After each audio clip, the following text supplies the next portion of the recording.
Bago po mahuli ang lahat, nawa po mapakinggan ng mga tao ang salita ng Panginoon.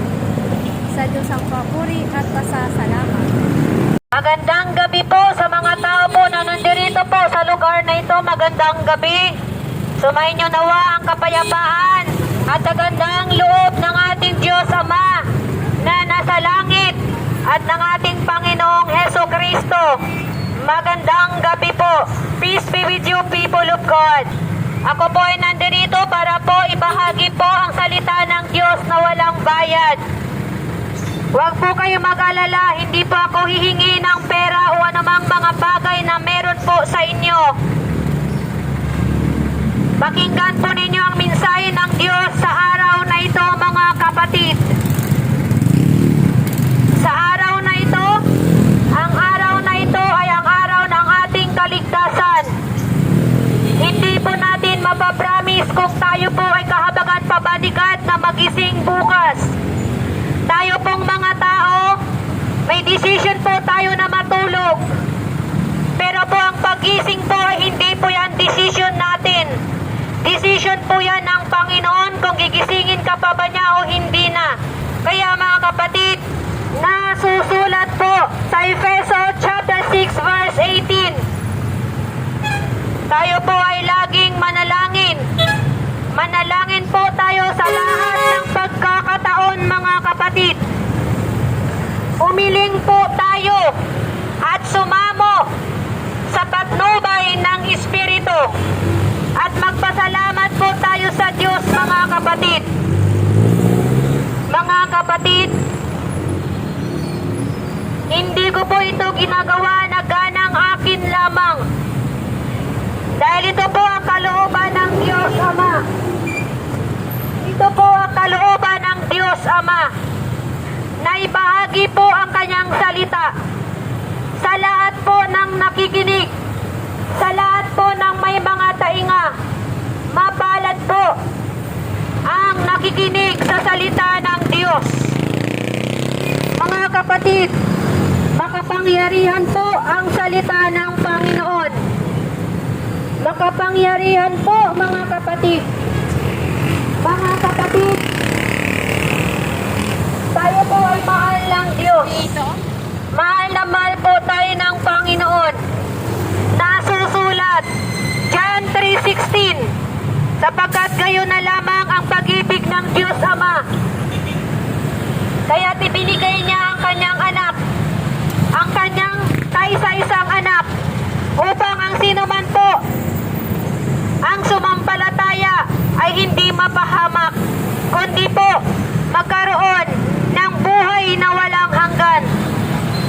Mga kapatid, ang Panginoong Hesus po ay pinako sa krus. Dahil po sa ating kasalanan, kapatid, dapat tayo ang parusahan ng Diyos Ama. Dahil tayo po ay nagkasala sa Diyos. Pero po, ang kaisa-isang anak niya ang nagdusa sa krus ng Kalbaryo. Tumulo po ang banal na dugo ni Jesus para lang po matubos ang sangkatauhan, mga kapatid. Mga kapatid, ang lahat po ay nagkasala. Wala po ni isa man sa atin ang nakabot sa kaluwalhatian ng Diyos. Mga kapatid, wala po tayong ipagyayabang sa Panginoon. Lahat po tayo ay nagkasala. Ito po ang sinasabi ng banal na kasulatan, wika ng Panginoong Hesus. Mga kapatid, ako lamang po ay kinakasangkapan ng Diyos para po iparating sa lahat ng may tainga na nandito po sa lugar na ito. Ito po, Mateo chapter 4 verse 17. Ang sabi po ni Jesus, magsisi kayo at talikuran ng inyong mga kasalanan, sapagkat malapit nang dumating ang kaharian ng langit. Mga kapatid, darating po si Jesus anytime. Huwag po tayo maging abala sa mga bagay na mayroon po dito sa mundong ibabaw na ito. Huwag po tayong abala sa mga trabaho. Yamang ginising tayo ng Panginoon, kapatid. Pakinggan po ninyo ang kanyang salita. Salita ng Diyos ay makapangyarihan. Kung ito lamang iyong ipamumuhay, maliligtas ka sa apoy ng impyerno, mga kapatid. Alam nyo ba, nasusulat dito, mga kapatid, sa Juan chapter 12 verse 48, mayroon pong hahatol sa mga hindi nakikinig sa salita ng Panginoon. Ang mga salitang narinig niya ang hahatol sa kanya pagdating ng paghuhukom. Kaya mga kapatid, huwag po ninyong baliwalain ang inyong mga naririnig. Yamang libre lamang po ito na ibinahagi sa inyo. Hindi naman po ako humihingi ng pera o anumang mga bagay na meron po sa inyo. Mapalad po ang nakikinig sa salita ng Panginoon. Mga kapatid, nasusulat, sabi po ng Panginoon sa Joshua chapter 1 verse 8, huwag mong kaligtaang basahin ang aklat ng kautusan. Pagpulay-pulayan mo yun, araw at gabi, upang matupad mo ang nakasulat dito. Mga kapatid, sundin po natin ang utos ng Diyos. Mangangaral chapter 12 verse 13, matakot ka sa Diyos. Sundin mo ang kanyang utos. Yan po ang buong katungkulan natin sa Diyos. Ang sundin po ang kanyang utos. Kapag hindi po natin sinunod ang salita ng Diyos, tiyak po mapapahamak ang kaluluwa ng tao sa apoy ng impyerno. Mga kapatid, ang buhay natin dito sa mundo, sabi po ng Panginoon sa Isaiah chapter 40 verse 6 hanggang 8, ang sabi ng Diyos, ang buhay natin dito ay parang katulad lamang ng damo na natutuyo, katulad lang ng bulaklak sa parang nanalalanta.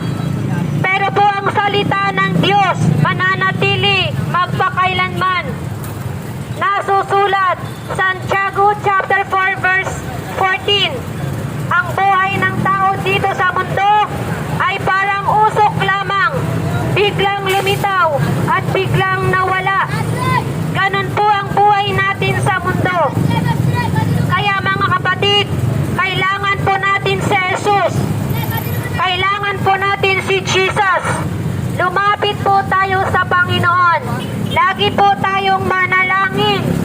Lagi po tayong handa at magpasalamat sa Diyos. Mga kapatid, mahal na mahal po tayo ng Panginoon. Kapatid, sumagot si Jesus. John chapter 14 verse 6, ako ang daan ng katotohanan at ang buhay. Walang ibang pangalan sa silong ng langit na ipinagkaloob ng Diyos Ama para po maligtas tayong lahat, kundi po ang ating Panginoong Hesukristo. Nasusulat po, John chapter 3 verse 36, ang sumampalataya sa anak ng Diyos ay magkaroon ng buhay na walang hanggan. Ang ayaw po sumunod sa anak ng Diyos ay mananatili sa kanya ang puot at galit ng Diyos. Kaya mga kapatid, magbagong buhay po tayo bago po tayo mawalan ng buhay. Bago po tayo mawalan ng hininga, magbagong buhay na po tayo. Pagsisihan po natin ang ating mga kasalanang nagawa. Lahat tayo makasalanan, mga kapatid. Lahat po. Lahat ng gagawin natin, nasusulat po yan. Mangangaral chapter 12 verse 14. Lahat po ng gagawin natin, masama man o mabuti, hayag man po o lihim, ay pagsusulit po natin sa Diyos ang lahat-lahat, mga kapatid. Kaya magbagong buhay na po tayo, mga kapatid. Marami na po ang namamatay na hindi po kilala ang Diyos.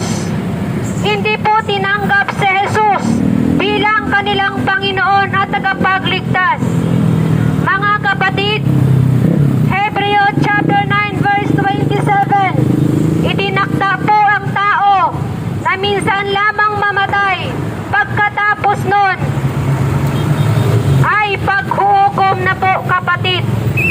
Wala pong purgatorio, kapatid, wala. Pagkatapos mamatay ng taong makasalanan na hindi po nagsisi sa kanyang ginawang kamalian, pag yan po ay binawian ng buhay, tiyak po ang kanyang kaluluwa mapunta po sa daigdig ng mga patay.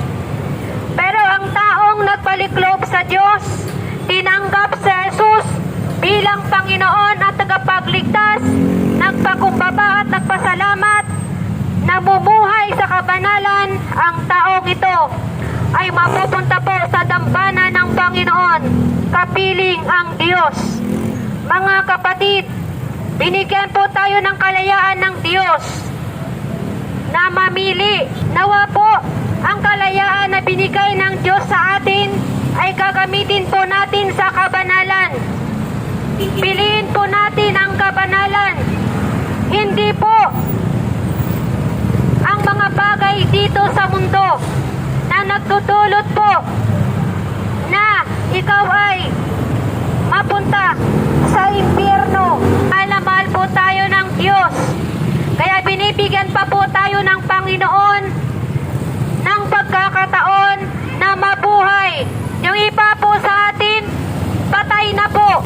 Yung iba naman sa atin, nandoon po sa ospital, nagagaw buhay.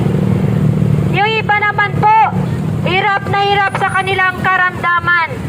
Pero tayo po, naglalakad, nagmamaniho, nakaupo, kumakain, umiinom, nagkukwentuhan. Mga kapatid, ipagpasalamat mo yan sa Diyos. Pero wag kang kampante. Sa bawat pitik ng orasan, may binabawian ng buhay. Kaya lagi po tayong manalangin. Maging matyaga manalangin, mga kapatid. Lagi po tayong handa. Dahil po nasusulat, John 10 verse 10, na parito po si Satanas para mangwasak, manira at pumatay. Kaya kapatid, ang sabi ng Diyos, susundin po natin ang kanyang mga utos. Wika ni Jesus, John chapter 14 verse 15, kung iniibig ninyo ako, susundin ninyo ang aking mga utos. Ang umiibig sa Diyos ay takot na po magkasala. Magkasala man, agad-agad humihingi ng kapatawaran. Alam niyo po, ang mga makasalanan ay walang bahagi sa kaharian ng Diyos. Unang Corinto chapter 6 verse 9 hanggang 10. Ang mga nakikiapid, ang mga nangangalunya, ang mga sakim, ang mga magnanakaw, ang mga nanlalait, ang mga sinungaling, ang mga pumapatay, ang mga mangkukulam, ang mga sumasamba sa Diyos-Diyosan na gawa ng kamay ng tao, ay wala pong bahagi sa kaharian ng Diyos. Kaya sinasabi ng Panginoong Hesus, magbagong buhay kayo, magsisi kayo, at talikuran ng inyong mga kasalanan. Nasusulat po, Juan chapter 4 verse 24, ang Diyos ay Espiritu, hindi po ribulto ang Diyos. Kinasusuklaman po ng Panginoon ang mga nilalang niya na sumasamba sa mga Diyos-Diyosan na gawa ng kamay ng tao. Kapatid, hindi po yan ang Diyos. Ang Diyos ay Espiritu. Sasambahin natin ang Diyos sa Espiritu at katotohanan, kapatid, sapagkat nasusulat, Exodo chapter 20 verse 4 hanggang 5, huwag kayong gagawa ng anumang larawan na kawangis ang nasa langit, nasa lupa, nasa tubig, nasa ilalim ng lupa, upang sambahin. Huwag niyo silang yuyukuran, dahil ako ang inyong Diyos na mapanipughuing Diyos.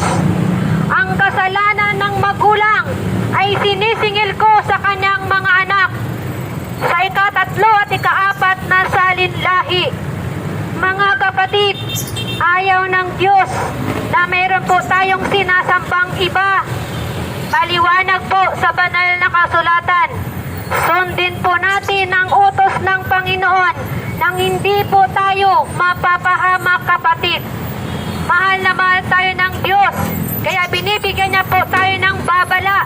Kaya isinulat niya na po ang lahat dito po sa banal na kasulatan para atin po itong basahin at ipamuhay, mga kapatid. Basahin po natin ang Biblia para malaman po natin ang katotohanan, mga kapatid. Mga kapatid, nasusulat po, Pahayag chapter 20 verse 15, ang sinuman po na hindi masumpungan ng pangalan na nakasulat sa aklat ng buhay ay itinapon sa lumalagablab na apoy. Na yun po ang pangalawang kamatayan. Mga kapatid, ang katawan po natin ay mamamatay po ito. Babalik po ito sa lupa. Magiging alabok na lang po tayo, mga kapatid. Pero po, ang ating kaluluwa ay buhay na buhay, mga kapatid. Pagkatapos natin mamatay, babalik po sa Panginoon ang ating kaluluwa. Mga kapatid, nasusulat po sa banal na kasulatang ito, lahat ng tuhod ay luluhod sa harapan ng Diyos pagdating ng paghuhukom, mga kapatid. Wala tayong laban sa salita ng Diyos. Ang buhay natin dito ay parang usok lamang. Kaya, mga kapatid, sundin po natin ang utos ng Diyos. Mga kapatid, mahal na mahal po tayo ng Panginoon. Habang binibigyan tayo ng Panginoon ng pagkakataon na mabuhay, sikapin po natin na mamuhay ayon sa kanyang kalooban. Uunahin po natin palagi ang kaharian ng Diyos at sundin ang kanyang kalooban upang idadagdag na lamang ng Panginoon ang mga ating mga pangangailangan. Kung inuuna natin ang Diyos, tiyak po, siksik-liglig ang ibibigay ng Panginoon sa iyo na biyaya, kapatid. Kaya, mga kapatid, kung ikaw po ay may karamdaman, ilapit mo po yan sa Panginoon. Dahil ang Panginoong Jesus, siya po ang dakilang manggagamot. Nasusulat, unang Pedro chapter 5 verse 17, ang lahat ng inyong alalahanin ay ipagkatiwala ninyo sa Diyos. Dahil po nagmamalasakit po ang Panginoon sa bawat tao kung ipagkatiwala niya ang kanyang mga alalahanin sa buhay. Ganon tayo kamahal ng Diyos. Magtiwala po tayo sa Panginoon. Alam niyo po, kapatid, darating ang araw, wala na po kayong maririnig na naghahatid ng magandang balita ng Diyos. Darating ang araw, wala na pong Biblia na mababasa. Darating ang araw na wala na pong nangangaral sa kalye. Darating ang araw, ang mga tao susunod na lamang kung ano ang nakanyang nasa isip. Mga kapatid, habang binibigyan tayo ng pagkakataon ng Diyos na mabuhay, basahin po natin ang Biblia. Ipamuhay po natin ang nakasulat po dito. Nang sa gayon po, hindi po tayo mapapahamak. Hindi po mapapahamak ang kaisa-isa nating buhay, ang kaisa-isa nating kaluluwa sa apoy ng impyerno. Mga kapatid, ako lamang ay kinakasangkapan ng Diyos. Hindi ako humihingi ng pera o anumang mga bagay na meron sa inyo. Lahat po ng nanandirito, kilala po ng Diyos. Wala po tayong itatago sa Diyos. Alam ni God kung ano ang laman ng puso ng bawat isa. Alam ni God kung ano ang laman ng isip ng bawat isa. Kahit na nga po ang buhok po natin, alam na alam ni God kung ilan po ang nalalaglag dito. Alam ni God kung ilan ang buhok natin sa ulo natin, mga kapatid. Lahat alam ni God yan. Wala tayong itatago sa Diyos. Kaya anong laban natin sa salita ng Panginoon? Kaya mga kapatid, ang pagmamahal ng Panginoon ay walang hanggan po. Kung tayo po ay sumasampalataya sa Diyos, bibigyan niya po tayo ng buhay na walang hanggan. Sumampalataya po tayo kay Jesus. Mga kapatid, ang Panginoong Hesus po, siya po ang ilaw ng sanlibutan.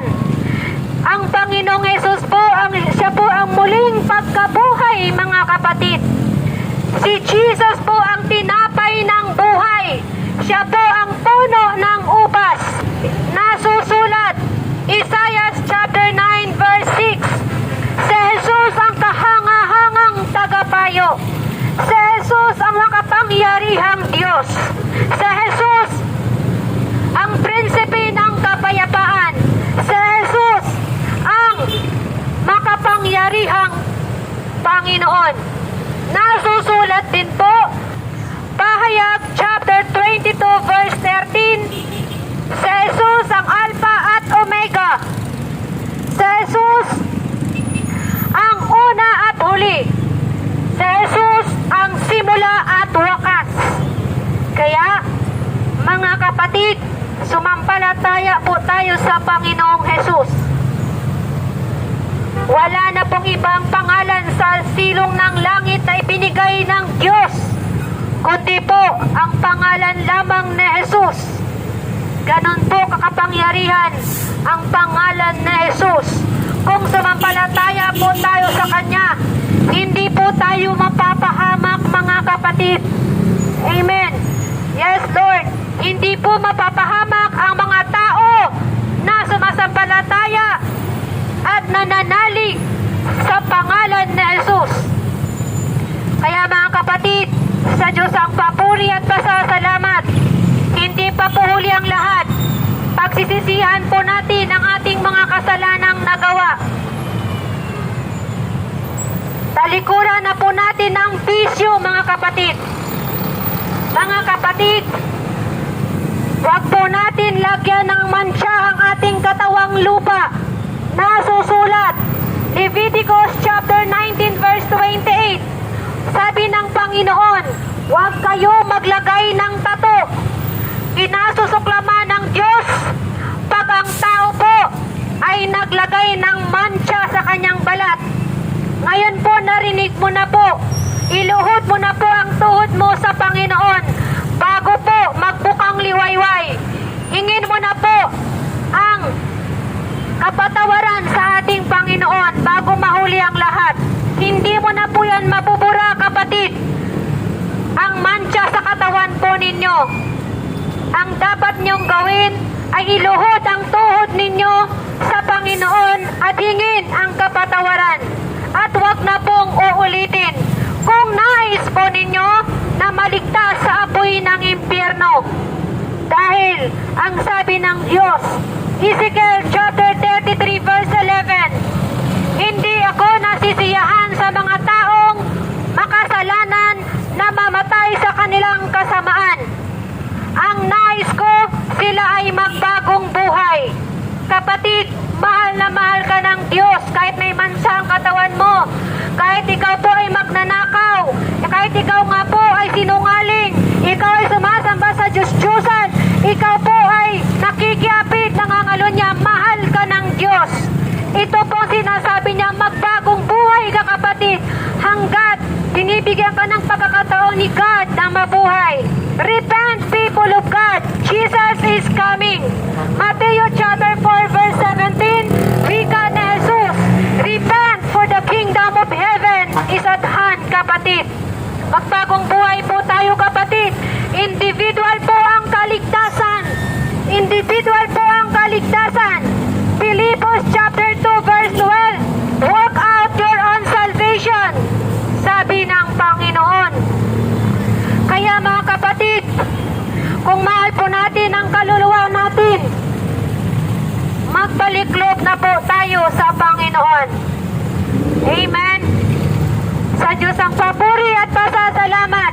Maraming salamat po sa inyong pakikinig sa salita ng Panginoon. Magandang